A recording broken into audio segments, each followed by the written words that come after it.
It's been a hell of a month for Meta for all the wrong reasons. It was just late last month that Mark Zuckerberg told Meta employees that the company's freezing hiring and that downsizing is likely coming, which essentially highlights a rough period for an endeavor that so far has not gained much enthusiasm from both Meta employees as well as the users, players, and worldwide audiences. Meta's Horizon Worlds Metaverse so far has been so unappealing as a concept, and in its current execution, employees have to be forced into using it and into falling in love with it, as reported by news outlet The Verge here via an article published on October 6, 2022, titled "Meta's flagship Metaverse app is too buggy and employees are barely using it," says executive in charge. And here is a quote that kind of summarizes the current situation. "Everyone in this organization should make it their mission to fall in love with Horizon Worlds. You can't do that without using it." This is what an executive conveyed to employees via a memo that was sent out. Have you considered that maybe employees aren't using it because there's not much to love? The Verge's article goes into further detail. Meta's VR social network Horizon Worlds is suffering from too many quality issues, and even the team building it isn't using it very much, according to internal memos obtained by The Verge. The rough state of Horizon Worlds is something that even Meta's VP of Metaverse, Vishal Shah, admits. He said, "We have to ensure that we fix our quality gaps and performance issues before we open up Horizon to more users," referring to the fact that they're planning to bring Horizon Worlds to more platforms, including just a web browser way to navigate the essentially video game. They call it Metaverse. It's basically just an MMO. It's basically PlayStation Home. Again, not a new concept, this whole Metaverse thing. And Meta's definitely desperate to attract more users to the platform, given that it only hit 300,000 users earlier this year, which, pales in comparison to Facebook's own active users, and even pales in comparison to the active users of many video games out there, especially those MMOs or live services. And then here we have further admission from Shah that Horizon Worlds is currently in just not enough of a good state to attract users. Currently, feedback from our creators, users, playtesters, and many of us on the team is that the aggregate weight of paper cuts, stability issues, and bugs is making it too hard for our community to experience the magic of Horizon. Simply put, for an experience to become delightful and retentive, it must first be usable and well-crafted. You might be onto something there, Shah. And then here's the especially embarrassing part where Shah pleads with employees to please use Horizon Worlds more. A key issue with Horizon's development to date, according to Shah, is that the people building it inside Meta appear not to be using it that much. For many of us, he says, we don't spend that much time in Horizon, and our dog fooding dashboards show this pretty clearly. Why is that, huh? Why don't we love the product we've built so much that we use it all the time? The simple truth is, if we don't love it, how can we expect our users to love it? The Metaverse is supposed to be the future of how we will interact with each other online, and yet, with its current implementation, even employees, the people building it, don't feel like engaging in that environment to do work and to stay connected. So what does that say about the user's enthusiasm towards the Metaverse when even your own employees don't really see the benefits or the, fun factor or the motivation behind Horizon Worlds and this whole Metaverse concept? Now, Meta's solution to employees' lack of engagement with Horizon Worlds is to essentially force them to fall in love with it. In a follow-up memo dated September 30th, Shah said that employees still weren't using Horizon enough, writing that a plan was being made to hold managers accountable for having their teams use Horizon at least once a week. Everyone in this organization, says Shah, should make it their mission to fall in love with Horizon Worlds. You can't do that without using it. Get in there. Organize times to do it with your colleagues or friends in both internal builds, but also the public build so you can interact with our community. You can't force love. You can't force connection. If your employees don't feel attached to the product, they're not going to fall in love with it with you forcing them to use it more, because there's a reason they're not using it through their own self-motivations in the first place. Make it their mission to fall in love? That's not how that works. The product should make you fall in love with it. You shouldn't have to force yourself to fall in love with the product. If you have to force yourself to like something, then there's clearly something wrong with the thing you're supposed to like. And so the approach should be fix the thing you're supposed to like so it's actually likable. Or maybe the fact that this thing is so difficult to like tells you about the very nature of the thing and how unappealing it is to not just the people who are making it, but also to the people who it's supposed to be made for. The thing about the metaverse, the way it's presented thus far, is that it doesn't seem like a more convenient way to do things. It feels more like just showing off cool tech over actual functionality, over actually improving our lives.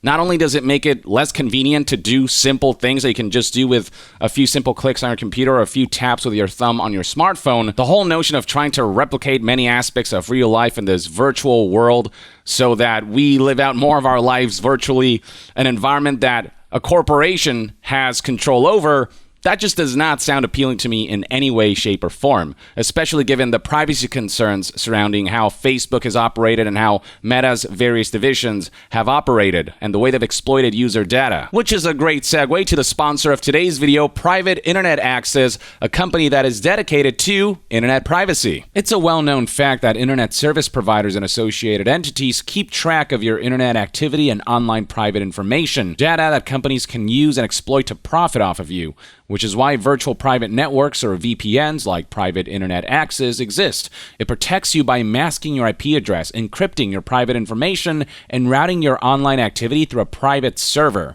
And what makes Private Internet Access stand out is its level of transparency, with zero user data ever recorded or stored. They're also 100% open source, meaning the public can take a look at the guts of the software to make sure everything is in order. This VPN has already amassed over 30 million downloads, all of which benefit from features like compatibility with all major streaming services, support for torrenting and P2P file sharing, security measures like blocking ads, trackers, and malicious websites, and a server infrastructure that covers all US states as well as 83 countries, allowing you to access online content, services, and sites that would otherwise be inaccessible in your area via IP addresses that make it look like you're surfing the web from a chosen state or country. The cherry on top are conveniences like availability on all platforms, as well as the ability to use one subscription for up to 10 devices. For additional savings, you can use my link, piavpn.com/yongya, to get a whopping 82% discount on your subscription, plus an additional 3 free extra months. That's only $2.11 per month for 2 years of private internet access with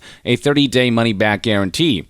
Pretty good deal if you ask me. Unlike the proposition that Meta is making with this whole idea that their metaverse is the future that we should look forward to. The article closes off with a few more quotes from Shah that he sent out via memos. He acknowledged that our onboarding experience is confusing and frustrating for users and that the team needed to introduce new users to top-notch worlds that will ensure their first visit is a success. Shah also wagged his finger at employees by telling them, you're not embracing the metaverse enough, you're not enthusiastic enough about this thing, we're not being flexible enough. Today we are not operating with enough flexibility. I want to be clear on this point. We're working on a product that has not found product market fit. If you are on Horizon, I need you to fully embrace ambiguity and change. Just as you can't force people to fall in love with something or to connect with something, you can't expect someone to be on board with a vision that is currently still ambiguous and in many ways still directionless. Many employees have complained about how Mark Zuckerberg just doesn't really seem to have a clear idea of what he wants and is constantly shifting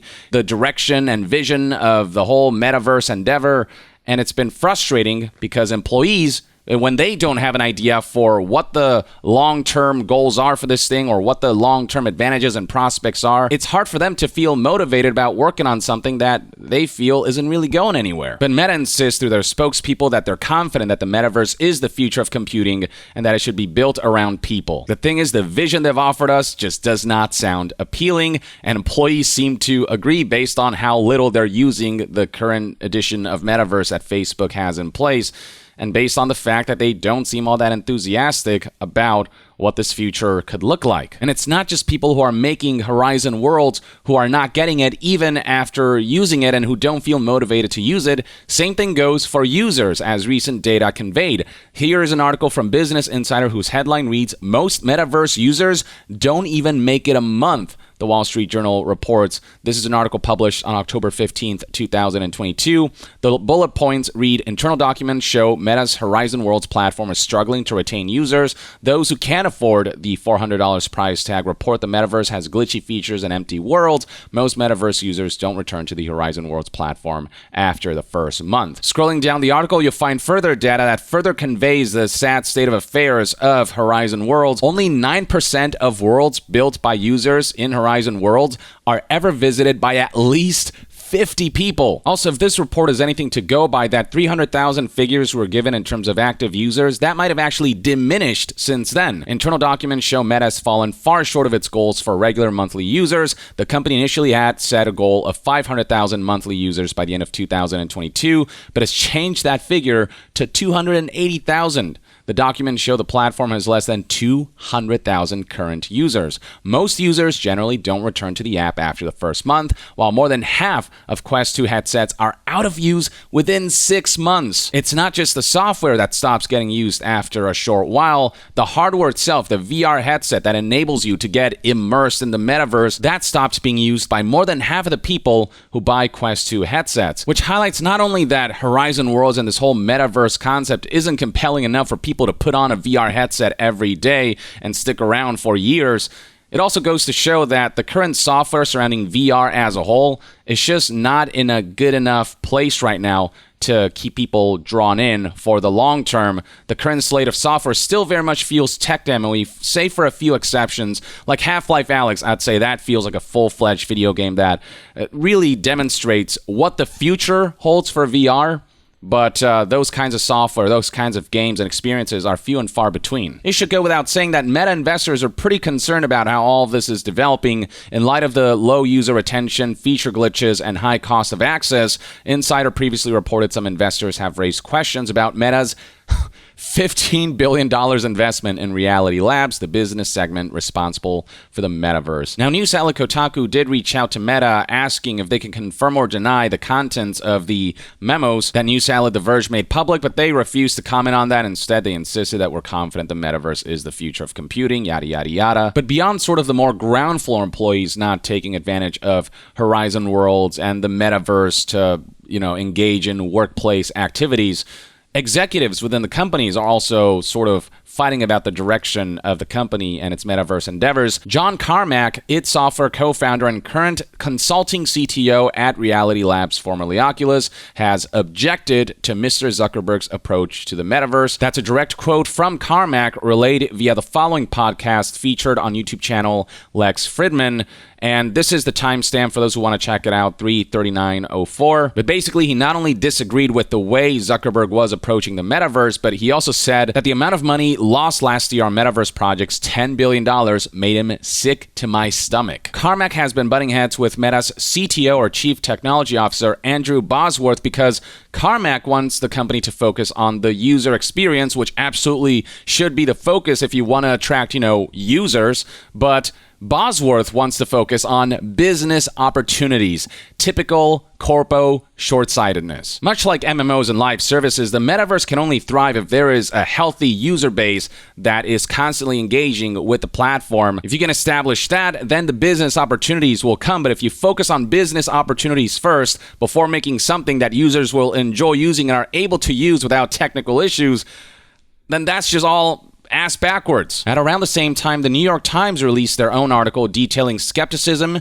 confusion, and frustration surrounding Meta's metaverse endeavors inside Mark Zuckerberg's metaverse struggles. This article provides a great summary of recent events that don't inspire confidence, noting that Meta's metaverse efforts have had a rocky start. The company's flagship virtual reality game Horizon Worlds remains buggy and unpopular. Meta employees have complained about frequent strategy shifts tied to Mark Zuckerberg's whims.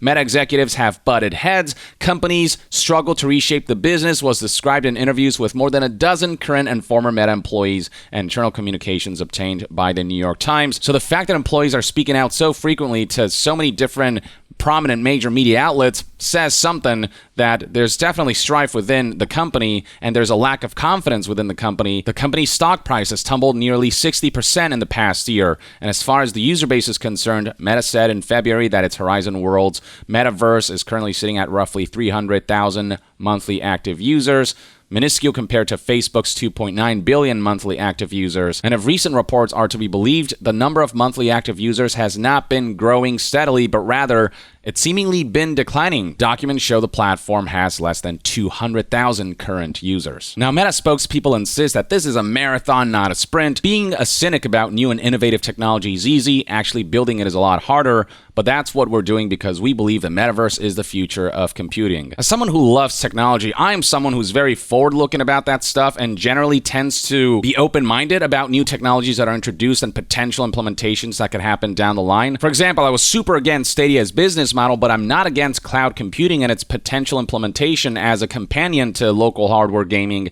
and how it could further just how much more accessible gaming could be. I just think it's going to take many more years before just the general global infrastructure is in a place where cloud gaming can become commonplace. But I can see the application of something like cloud gaming, for example, whereas with the metaverse, all I see is something that really isn't entirely new or innovative. It's just basically an MMO where more real-life things are applied into the virtual world. And it's a world where companies can exert more control. This just sounds like an endeavor made for corporations to monetize. Right now, the metaverse feels more like a gimmick and like it's trying to attract audiences through just the gimmick of, whoa, a virtual world, without really considering whether we want to be a part of that world and whether it's something that we feel would improve our lives. And while all of this is happening, and while people are criticizing the fact that the entry price of the metaverse, given that you have to buy a VR headset, is already kind of high right now, Meta introduced a $1,500 VR headset called the Quest Pro that has only 1 to 2 hours of battery life and that is primarily meant for essentially office work, that is meant more for productivity. This is dead on arrival, says Take Him. Take Him further elaborated with, can you imagine any manager in the world pitching their boss to spend $1,500 per headset so he can have Microsoft Teams meetings in VR for 1 to 2 hours per charge? There is no product market fit here. It feels like the metaverse is trying to solve a problem that doesn't really exist. Why would I want to have a meeting in the metaverse when it's so much easier to just do a Zoom call or a Microsoft Teams call? Why would I want to spend all this money on the headset? Why would I want to spend time constantly having to take on and take off the headset and meet in a virtual environment where we have these ugly looking avatars instead of just pointing a camera at us and just having a meeting where everything works pretty well? This is all style over function. Yes, it's kind of cool that we're able to enter a virtual world and like see each other represented virtually and whatnot, but is holding meetings, business meetings in that format actually better than just doing this? It's a gimmick that makes things we can already do just less convenient to do with more steps, more expensive. Just because the technology is cool doesn't mean that its implementation is actually ideal. And the technology is undeniably cool. You can see how much more refined headsets are getting, tons of sensors across the board. It's definitely one of the better working headsets. But for $1,500, I mean, and this is just 50% more power than Meta Quest 2 at 3 times the price, the value isn't there, not for VR gamers, not for enterprise users. And while there are potentially interesting applications for VR in the workplace and in sectors like education and the like, where you can do some convenient things in a virtual environment, especially when it comes to AR, or just go into sort of VR and be able to interact with objects that maybe would be risky to interact with in real life and things like that. The idea that most of our interactions in the future will take place in a virtual environment rather than a mix between virtual and physical. So far, that to me seems like a ridiculous notion based on what they've presented thus far. And it doesn't help matters that Meta and Horizon Worlds constantly finds ways to become laughingstocks on the internet, like the announcement of finally full-body avatars with legs. For those who don't know, in the current iteration of the metaverse, this is what avatars look like. They're just kind of very generic, plain-looking, floating bodies. So yay, we got legs now, a feature that plenty of other virtual worlds have had for a long time. Plenty of headlines surrounding this. Here is Yahoo News. Mark Zuckerberg showed his full avatar, which now has legs, in real time for the first time after Meta was slammed for poor graphics. And scrolling down and checking out Mark Zuckerberg's avatar, you can see that it's still very unappealing looking. It's still very uncanny valley. I would not want to interact with people looking like this on a daily basis for the long term. I guess it is an improvement over this hideous demon spawn that got made fun of to hell and back. Here's journalist Christopher Hooks, who tweeted, "This looks like a 2002 Nintendo GameCube release called like World Baby," and this garnered over 40,000 upvotes, and somebody even made a mock-up, which is pretty spot on, honestly. Mark tried to do damage control by showing what future avatars could look like once graphics are improved. Still does not look particularly great, and Meta became the subject of even more mockery when Matt Navarra tweeted, "A Meta employee who created Mark Zuckerberg's avatar revealed a backstory on LinkedIn. Apparently it took 4 weeks and 40 iterations to create the new Zuck avatar. Meta clearly didn't like him leaking this info. The post has been deleted." Combine the mockery surrounding the poor graphics of Horizon Worlds with the announcement of legs, and you've got a situation where folks are highlighting that PlayStation Home already did what Horizon Worlds is currently doing back in 2007, with this comparison showing that, PlayStation Home somehow looks better in 2007. Here's another Twitter user who did a similar comparison. Let me actually expand these images to show you. This is PlayStation Home in 2007, and this is Horizon World. Right here we got PlayStation Home. Looks pretty good visually for a 2007 quote-unquote metaverse. And then look at Horizon Worlds. And flipping back and forth between these, you can see how much better PlayStation Home looks compared to Horizon Worlds. Now as far as avatars are concerned, Meta is working on a way to essentially just like scan your real-life visage and directly translate that digitally. So this is the Meta Connect 2022 in under 10 minutes video uploaded by CNET that summarizes the recent event where they announced the Quest Pro and all of its features, yada, yada, yada, the controllers and all these things. Again, impressive tech, just for all the wrong applications and just poorly implemented. You got features that they announce, avatars that they hope will be able to reflect facial expressions on people. They talk about pricing and availability. $1,500 for this is utterly ridiculous, and it's not gonna bolster the landscape of VR or Metaverse. Certainly, here are some potential work applications that Mark Zuckerberg envisions, where we're sitting around in a virtual table and having a Microsoft Teams meeting. Apparently, this is more convenient than just having the meeting in the physical realm, just turning on your camera and just, doing it like that pretty simply. Just an added layer of unnecessary complication that's more of a gimmick of look what we can do versus is this actually better. Now, kind of cool is Xbox Game Pass cloud gaming coming to Meta Quest, so you can essentially have a virtual screen and play games on what looks to be a big screen from your VR perspective. That could be kind of interesting. And then next-gen avatars, here's where Mark Zuckerberg introduces legs. Hold on, let me get the shot where he walks out. Oh, man, wow, so glorious. Meanwhile, here we have the current iterations of avatars. This is all so disturbing. This virtual meeting here, this is so unnerving to look at.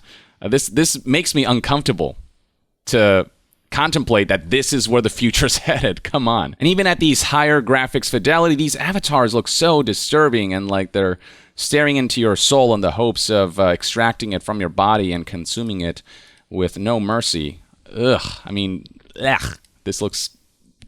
More cool tech that they talked about include motor neuron controls that essentially allows you to interface with a device just through gestures that are essentially detected through devices that can detect even the smallest of movements and nuances and learn your behavior and all these things. That's also like a cool technology whose application has to be appropriate in order for this to, gain mass adoption. And then right here, they show off what's called full body codec avatar, where you can easily just scan yourself and put yourself in a virtual environment. So right here, you got... This is actually an avatar, so that's an impressive render of Mark Zuckerberg, and, apparently this is where the future's headed. I guess we'll see what happens once something like this is implemented. Again, I can see occasional uses of, virtual environments, but make it seem like that's the whole future, where most of our time in the workplace or outside will be spent in the virtual world. That is not a prospect that I enjoy thinking about, or that they've presented in a way that feels like, oh yeah, no, this makes sense. To close things off, a few more anecdotes, like how Meta stock, you can visually see how it's sunk to some of the lowest since, 2019, essentially, and looking at its entire timeline, yeah, it is just cratering right now. Yeah, the stock price of Meta is currently sort of where it was back in 2018 and also in 2017. There's still internal turmoil among Meta executives. Carmack continues to speak out, saying things like, there's a bunch that I'm grumpy about in virtual reality. And this is what he said in this lecture that he hosted in the Metaverse, but Horizon Worlds users couldn't actually hop in as audience members and watch this live in the Metaverse. Instead, what they published was essentially a regular video that took place in the Metaverse, and you can see, sort of rewinding a little bit, the frame rate looks pretty rough. I don't know if this was because the stream was lagging or because this is just how the game runs. And then this is Carmack in the Metaverse. Look how disturbing this looks. I don't know why you'd prefer to watch a press conference or a lecture in this format over just watching the person just presenting it in the physical realm through a stream. So yeah, this has kind of been the general vibes and the general discourse surrounding Meta's Horizon Worlds and its Metaverse endeavors. Nobody seems to have anything good to say about it. IGN recently released an article titled, "The Metaverse has had a very bad week," that chronicles all the things that have happened. This is a great summary also if you kind of want the rundown of what's transpired sort of roughly in the past month or so. Now, Mark Zuckerberg has tried to be more communicative and become the face of this thing. He recently did an interview with news outlet The Verge that's about an hour long, and they go into extensive details about Mark Zuckerberg's vision and all of these different things. Maybe that's worth giving a listen to. But considering all of the lofty promises Mark Zuckerberg made in the past, and given the current state of the Metaverse and how many of those promises don't really seem to have the potential to be realized at the level of ambition that Mark Zuckerberg envisioned?